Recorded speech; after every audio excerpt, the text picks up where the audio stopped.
C'era una volta una mosca che ha vissuto felicemente in una casa con una nonna e un ragazzo.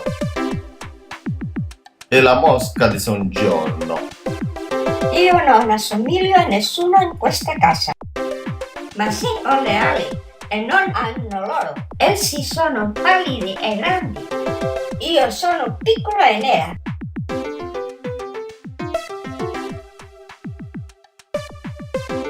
Ma come possono queste persone essere miei parenti se sono così fortunata e loro così infelice?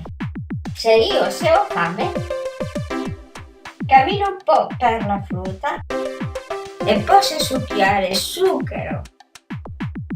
Perché queste persone non hanno le ali e si travestono di strani colori?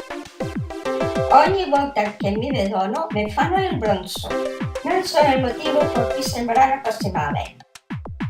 Forse si è realizzato quanto li amo.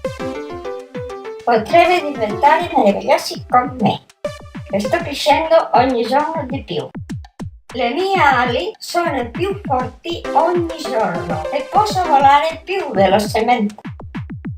Un giorno il ragazzo ha detto alla nonna: Nonna, sai cosa è questo volare? Penso che si dovrebbe trovare un fidanzato per lei. E voi sapete che il ragazzo ha fatto?